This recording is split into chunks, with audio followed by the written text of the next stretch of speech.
Hi, good evening. Welcome to amazing stuff machine APPSC. So, మనము daily current అఫైర్స్‌లో భాగంగా నిన్నటి నుంచి మనము కరెంట్ అఫైర్స్ స్టార్ట్ చేసుకోవడం జరిగింది. ఆగస్ట్‌లోనే నోటిఫికేషన్స్ అన్నటువంటి న్యూస్‌ని బేస్ చేసుకొని, మనం కరెంట్ అఫైర్స్ కూడా ఇవ్వాలని చెప్పి మన సబ్స్క్రైబర్స్ అందరూ కూడా అడగడం జరిగింది. సో, దానికి తగినట్టుగా మనము డైలీ కరెంట్ అఫైర్స్‌ని స్టార్ట్ చేసుకోవడం జరిగింది. అయితే అందరికీ తెలిసిందే, ఏపీకి సంబంధించినవి మాత్రం మనం సపరేట్ సీక్వెన్స్‌లో ఇచ్చుకుంటూ వస్తున్నాము. సో, ఏపీకి సంబంధించిన కరెంట్ అఫైర్స్ 1, 2 తగులుతాయి తప్ప మిగతాయన్నీ కూడా ఏపీ ఎకానమీ సిరీస్‌లో భాగంగా మనకి దాంట్లో కవర్ అవుతాయి. ముఖ్యంగా ఏపీకి సంబంధించినటువంటి లాంచ్ చేసినటువంటి పథకాలు కావచ్చు, లేదంటే విధానాలు కావచ్చు, అయన్నీ కూడా మనం దాంట్లో కవర్ చేస్తున్నాము. సో, నేషనల్, ఇంటర్నేషనల్ ఇవన్నీ కూడా ఈ వీడియోలో మనం చెప్పుకోబోతున్నాము. సో, అంతా కూడా మనకి కాన్సెప్ట్ వైజ్‌గా ఉంటుంది. దాంట్లో బిట్ రూపాన అనేది మీరు చెక్ చేసుకొని ఏది బిట్‌గా అడుగుతారనే దాన్ని బట్టి మనం కూడా ఎక్స్‌ప్లెయిన్ చేస్తుంటాం. ఆ పాయింట్స్ మీరు నోట్ చేసుకుంటే సరిపోతుంది. So, let's start our video. So, మనకి వార్తల్లో ప్రధానంగా ఉండేది ఈరోజు టీఏపీఎస్ టాపాస్ అనేటువంటి ఈ పోర్టల్ అనేది మనకి చాలా ఇంపార్టెంట్‌గా ఉంది ఇక్కడ. ఎందుకంటే సామాజిక న్యాయం మరియు సాధికారత మంత్రిత్వ శాఖ ఆన్‌లైన్ పోర్టల్ అనేదాన్ని ఒకదాన్ని స్టార్ట్ చేయడం జరిగింది. అదేంటంటే ఉత్పాదక మరియు సేవల పెంపు కోసం శిక్షణ. చాలా చాలా ఇంపార్టెంటు. ఈ పోర్టల్స్ గురించి ఎక్కువగా ఆబ్జెక్టివ్ ఎగ్జామ్స్ ఏపీపీఎస్‌సి కాన్సంట్రేషన్ చేసి ఉంటుంది. ఎక్కువగా ఈ విధానం అంటే లైక్ సామాజిక సాధికారత ఇలాంటి మంత్రిత్వ శాఖలు స్టార్ట్ చేసినటువంటి పోర్టల్‌కి ప్రముఖంగా అడిగే అవకాశం ఉంటుంది. సో, అందుకే టీఏపీఎస్ అనేది మనకి ఉత్పాదక మరియు సేవల పెంపు కోసం శిక్షణ, అంటే ఇదొక ట్రైనింగ్ పోర్టల్ అనమాట. సో, కోవిడ్-19 మహమ్మారి వ్యాప్తి కారణంగా పని మరియు విద్య కోసం ఆన్‌లైన్ మాధ్యమాన్ని అన్వేషించడం అనేది అత్యవసరంగా మారినటువంటి ఈ సమయంలో ఈ టపాస్ అనేటువంటి ఈ పోర్టల్ అనేది చాలా మంచి ఆలోచనగా దీన్ని తీసుకురావడం జరిగింది. ఇందులో సబ్జెక్ట్ నిపుణులు, study materials and inspirational messages and speeches అన్నీ కూడా ఉంటాయి. అంతేకాకుండా బోధన యొక్క నాణ్యతలో ఎటువంటి రాజీ పడకుండా భౌతిక తరగతికి అంటే లైవ్ క్లాస్‌లో కూర్చున్న ఫీలింగ్‌తో ఇవన్నీ కూడా వీళ్ళు ఇవ్వడం జరుగుతుంది. అంతేకాకుండా ఎన్నో రకాల అంశాల మీద అంటే మనకి నచ్చినటువంటి ఒక అంశం మీద మనము నాలెడ్జ్‌ని గెయిన్ చేసుకునేందుకు దీంట్లో ఎన్రోల్ చేసుకోవాలి. అండ్ ఎలాంటి ఎంట్రీ ఫీజు అనేది కూడా దీంట్లో చెల్లించాల్సిన అవసరం లేదని చెప్పడం జరిగింది. సో, ఒకవేళ వాళ్ళు అడిగితే టీఏపీఎస్ అంటే అబ్రివేషన్ అడగొచ్చు. లేదంటే దీన్ని ఏ మంత్రిత్వ శాఖ స్టార్ట్ చేసిందని అడగొచ్చు. లేదంటే ఈ పోర్టల్ దేనికి సంబంధించిందని అడగొచ్చు. ఇది నాలెడ్జ్‌కి సంబంధించి ఒక ట్రైనింగ్ సెక్షన్ లాగా ఉంటుందని చెప్పొచ్చు. సో, ఒక రకంగా మనకి ఇక్కడ 3 బిట్లు కనపడుతున్నాయి. ఒకటి ఇది, 2 ఇది, 3 వచ్చేసి ఇది. సో, ఈ విధంగా మీరు నోట్ చేసుకుంటే సరిపోతుంది. ఎందుకంటే మనము ఆబ్జెక్టివ్ వైజ్ కన్నా ఈ విధంగా వెళ్తే చాలా బిట్లు కవర్ చేసినట్లు ఉంటుంది. తర్వాత వచ్చేసి ప్రధానమంత్రి జన్ వికాస్ కార్యక్రమం వక్ఫ్ తారాఖియాతి పథకం అనమాట. అంటే దీంట్లో ఏముంటుంది అంటే ఇది ముఖ్యంగా హస్తకళాకారులకు సంబంధించినటువంటి కార్యక్రమంగా మనకి ఇక్కడ తెలుస్తుంది.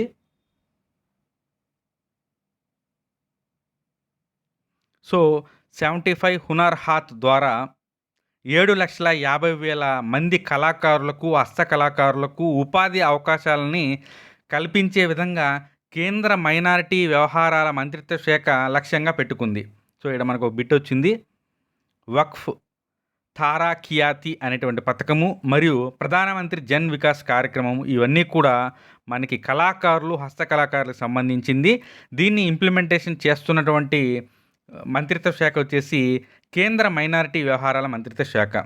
సో, ఓవరాల్‌గా దేశవ్యాప్తంగా దీన్ని నిర్వహించేందుకు 75 హాట్లు అమృత్ మహోత్సవం భాగంగా ఉంటాయి. అంటే ఓవరాల్‌గా కూడా ఇదంతా ఎట్లా ఉంటుందంటే భారతదేశానికి స్వాతంత్రం వచ్చి 75 సంవత్సరాలు పూర్తవుతున్న సందర్భంగా దీన్ని తీసుకురావడం జరిగింది. వక్ఫ్ తారాఖియాతి పథకము మరియు జన్ వికాస్ కార్యక్రమము. దీని కింద దేశవ్యాప్తంగా ఉన్నటువంటి వక్ఫ్ భూముల్లో 75 అమృత్ మహోత్సవ్ పార్కులను నిర్మించబడతాయి. అంటే ఓవరాల్‌గా కూడా ఇక్కడ మనకి మెయిన్ హైలైట్ పాయింట్స్ ఏంటంటే ఈ పథకంలో భాగంగా దేశవ్యాప్తంగా ఖాళీగా ఉన్నటువంటి వక్ఫ్ భూములలో అంటే వక్ఫ్ బోర్డుకి భూములు కేటాయించుంటారు కదా, ఆ భూములనే వక్ఫ్ భూములు అని పిలుస్తారు. సో దీంట్లో 75 అమృత్ మహోత్సవ్ పార్కులు నిర్వహించబడతారు. సో ఇక్కడే వీళ్ళకి ఉపాధి అవకాశాలు కల్పించేలాగా అంటే వాళ్ళు తయారు చేసినటువంటి ప్రోడక్ట్స్‌కి మార్కెటింగ్ కల్పించడం కావచ్చు. ఎవ్రీథింగ్ గూడా వాళ్ళు సపోర్ట్ చేస్తారు. అంతేకాకుండా ఈ హునార్ హాత్ అనేది హస్తకళలు మరియు మైనారిటీ వర్గాల నుండి చేతి వృత్తుల వారు తయారు చేసేటువంటి సాంప్రదాయ వృత్తుల ప్రదర్శన. అంటే ఒక రకంగా ఇది ఎగ్జిబిషన్‌కి సంబంధించింది. హునార్ హాత్ అనేది వన్ టైప్ ఆఫ్ ఎగ్జిబిషన్ అనేది గుర్తుపెట్టుకోండి. సో మనకి ఇక్కడ ఏమేం పాయింట్స్ వచ్చాయనేది ఒకసారి చూద్దాము. సో వక్ఫ్ తారాకియాతి అనేటువంటి పథకము, ప్రధానమంత్రి జన్ వికాస్ అనే కార్యక్రమం ఇవన్నీ కూడా భారతదేశానికి 75 సంవత్సరాల స్వాతంత్రం అనే దాన్ని బేస్ చేసుకొని దేశవ్యాప్తంగా ఖాళీగా ఉన్నటువంటి 75 అమృత్ మహోత్సవ్ పార్కులను నిర్మించే విధంగా, ఆ ప్రాంతాలలో వీరి యొక్క ఉత్పత్తులను ప్రదర్శించే విధంగా వెరసి అన్నిటిని కూడా కలుపుకొని కళాకారులకు, హస్తకళాకారులకు ఉపాధి అవకాశాలని కల్పించేందుకు లక్ష్యంగా ఈ కార్యక్రమాన్ని స్టార్ట్ చేశారనేది మనకు ఇక్కడ పాయింటు. సో ఓవరాల్‌గా అయితే మనం ఇందాక చెప్పుకున్నట్టుగా మార్కెట్ ఎక్స్‌ప్లోజర్ అనమాట. మార్కెట్ ఎక్స్‌పోజర్ అనేది ఎక్కువ ఇంపార్టెంట్. ఎప్పుడైతే మార్కెట్ ఎక్స్‌పోజర్ జరుగుతుందో వారికి ఉపాధి అవకాశాలనేటివి మెరుగుపరుచుతారు. అందుకే ఇది హాత్ యొక్క లక్ష్యం అనమాట ఇది. ఇప్పటికే సాంప్రదాయ పూర్వీకుల పనుల్లో భాగంగా నిమగ్నమై ఉన్న వాళ్ళకి ఇంకా వాళ్ళ యొక్క స్కిల్స్‌ని డెవలప్ చేయడము ఇవన్నీ కూడా దీంట్లో భాగంగా ఉన్నాయి. తర్వాత కేంద్ర ప్రభుత్వము డిజిటల్ గ్రామ కార్యక్రమాన్ని ప్రారంభించింది. అదేంటంటే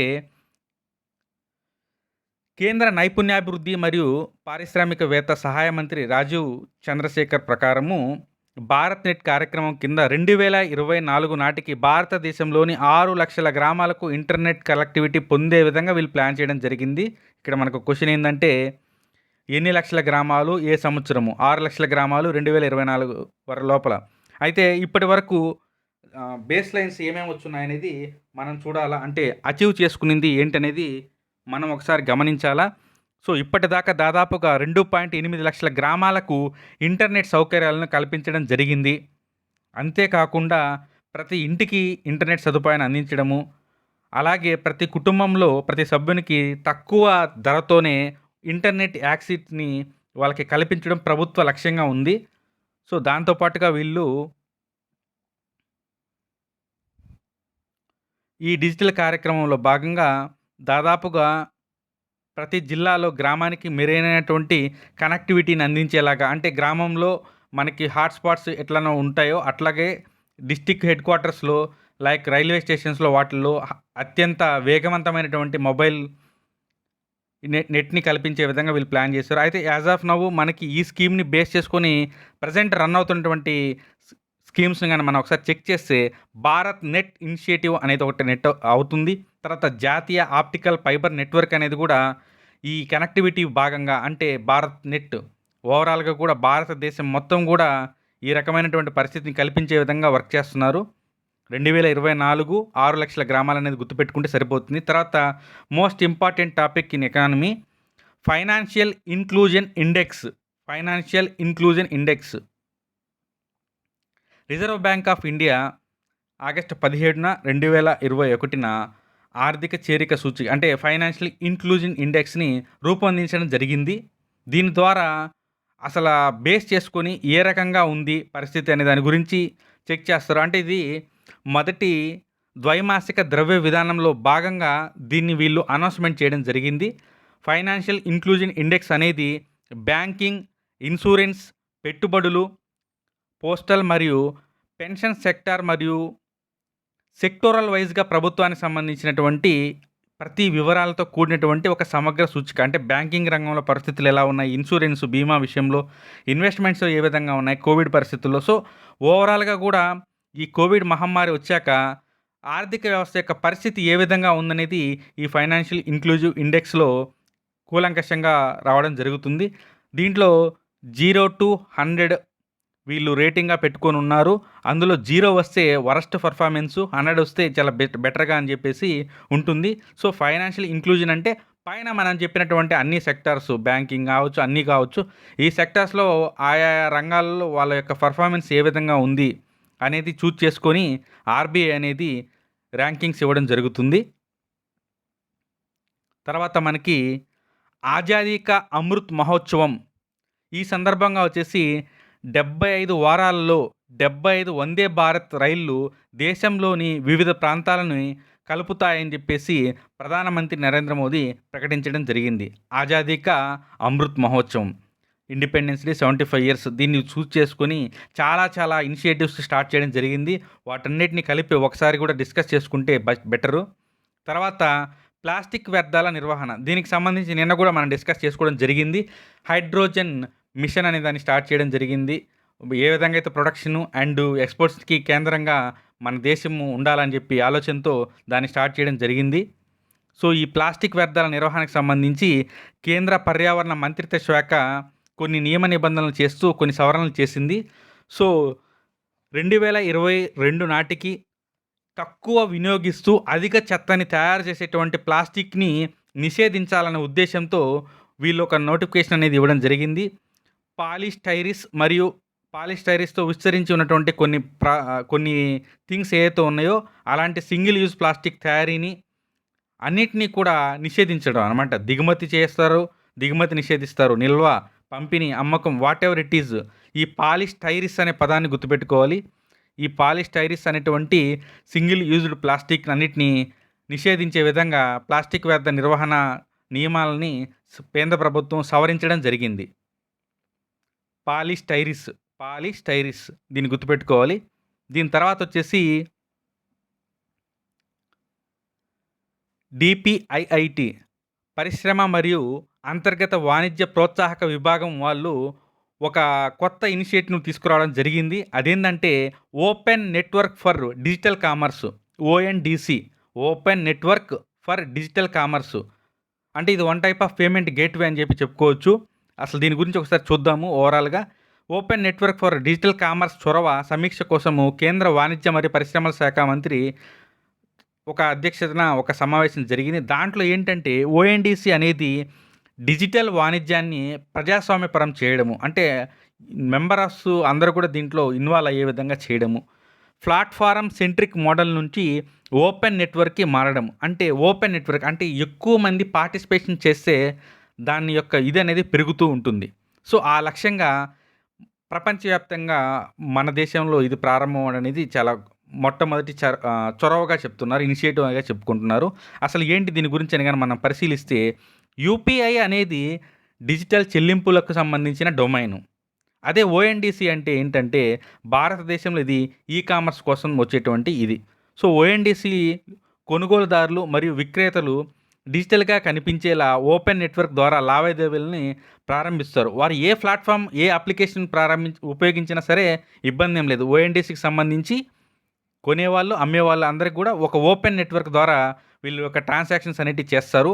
ONDC ఇన్ఫర్మేషన్ టెక్నాలజీ యాక్ట్, ఈ ONDC వచ్చాక ఇన్ఫర్మేషన్ టెక్నాలజీ యాక్ట్ 2000కి అనుగుణంగా వీళ్ళు దాన్ని డిజైన్ చేయడం జరిగింది. మరియు వ్యక్తిగత డేటా అంటే మనకి ఈ డేటాకు సంబంధించి చాలా కేసెస్ అండ్ సుప్రీంకోర్టులో కూడా దీనికి సంబంధించి పుట్టుస్వామి ఆ కేసు ఇవన్నీ కూడా దీంట్లో రావడం జరిగింది.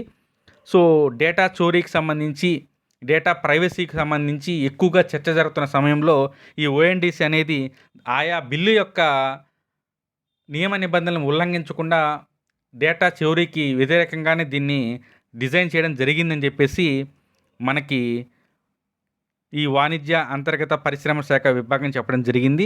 So open network for digital commerce అనేది రానున్న రోజుల్లో ఎక్కువగా కనపడుతుంది. ఎందుకంటే UPI స్టార్ట్ చేసినప్పుడు చాలా తక్కువ దాని గురించి అనుకున్నాము. సో అసలు UPI అనేది ఈ రోజున ఎలాంటి ప్రాధాన్యత వచ్చిందనేది మనందరికీ కూడా అర్థమైపోయింది. సో ఓవరాల్గా ఈ రోజున మనకు ఉన్నటువంటి మెయిన్ కరెంట్ అఫైర్స్ ఇవే. ఇంకా కొన్ని 1 or 2 ఉండొచ్చు, బట్ మనకి మెయిన్ ఇంపార్టెంట్ అండ్ రిలవెంట్గా అనిపించినట్టు ఇవే. ఇది మనము UPSC స్టాండర్డ్ లెవెల్ని తీసుకురావడం జరిగింది. మెయిన్ ఇన్సైట్స్ దృష్టి అలాంటి పెద్ద వెబ్సైట్స్ని వాటన్నిటిని కూడా మనం రెఫరెన్స్ చేసుకొని ఇవ్వడం జరిగింది. అండ్ ఎలాగో మనము తెలుగు మన ఏపీకి సంబంధించిన కరెంట్ అఫైర్స్ ఎలాగో కవర్ చేస్తాం కాబట్టి ఇబ్బంది ఏం లేదు. సో ఓవరాల్గా ఇంగ్లీష్ క్లాసెస్ అనేటివి కాంప్రహెన్షన్ అనేది ఎండ్ అయింది ఈ రోజుతో. సో ఆ 5 వీడియోస్ని కానీ మీరు చూస్తే 15 మార్కులు, ఒక 15 మార్కులని ఒక 5 వీడియోలు చూస్తే డీల్ చేసేటువంటి కెపాసిటీని మీరు పొందుతారు. 15లో ఎన్ని వస్తాయనేది పక్కన పెడితే ఆ 15 మార్కులకు సంబంధించి మనం క్వశ్చన్ని అటెంప్ట్ చేయగలిగే కెపాసిటీ అనేటి 5 వీడియోస్ ఇస్తాయి. తర్వాత మనము సిలబస్‌లో భాగంగా సెకండ్ దానికెళ్తాము. వన్స్ మన సిలబస్ కంప్లీట్ చేశాక మనము వీటికి సంబంధించి టెస్ట్ సీరీస్‌ని కూడా స్టార్ట్ చేస్తాము. ఈసారి టెస్ట్ సీరీస్ అనేది వీడియో రూపంలో కాకుండా ఎక్స్‌క్లూజివ్‌గా ఏపీఎస్‌సి జూనియర్ అసిస్టెంట్ కంప్యూటర్ అసిస్టెంట్‌కి సంబంధించి మనం హార్డ్ కాపీ ద్వారా ఎగ్జామ్స్ పెట్టుకొని వాటిని కరెక్షన్ చేసుకునేదానికి ఒక టీమ్ కూడా మనము రెడీ చేసుకున్నాము. సో, ఈ విషయం మీకు ఇప్పుడే అనౌన్స్ చేస్తున్నాము. సో, అలాగే రిమైనింగ్ వాటికి సంబంధించి కూడా మనం ఇవ్వడం జరుగుతుంది. ఏపీ ఎకానమీకి సంబంధించి 5వ క్లాస్ నిన్న మనము ఇవ్వడం జరిగింది. దాన్ని కంప్లీట్ చేసేసుకుంటే అంతటితో మనకి కరెంట్ అఫైర్స్ మెజారిటీ అయిపోతాయి. దీని తర్వాత మనం వచ్చేసి AP core economy and survey and budget and the schemes will start from tomorrow. So, అందరూ కూడా అలర్ట్ అవ్వండి. చూస్తుండగానే రోజులు కరిగిపోతుంటాయి. తర్వాత టైం వచ్చేస్తుంది. తలనొప్పి అయిపోతుంది. సిలబస్ అనేది అవుతూ ఉంది. మొన్న స్టార్ట్ చేసాము. ఈ రోజున ఏపీకి సంబంధించిన కరెంట్ అఫైర్స్ ఆల్మోస్ట్ 6 నెలల కరెంట్ అఫైర్స్ మనం పూర్తి చేసుకోవడం జరిగింది. Majority current affairs except schemes. So, ఆ రకంగా ముందుకెళ్ళే విధంగా ప్లాన్ చేయండి. ఇంగ్లీష్‌కి సంబంధించి మాత్రము కాన్సంట్రేషన్‌గా వింటూ వాటిని అటెంప్ట్ చేయండి. So, thank you. Please subscribe amazing stuff and mission APPSC. Join in WhatsApp group. Link అనేది కింద షేర్ చేయడం జరిగింది. టెలిగ్రామ్ లింక్ ఇష్యూస్ ఉండడం వల్ల మనం వాట్సాప్ గ్రూప్‌ని క్రియేట్ చేసున్నాము. దాని లింక్ కింద డిస్క్రిప్షన్‌లో ఉంటుంది. మీరు జాయిన్ అవ్వండి. Thank you.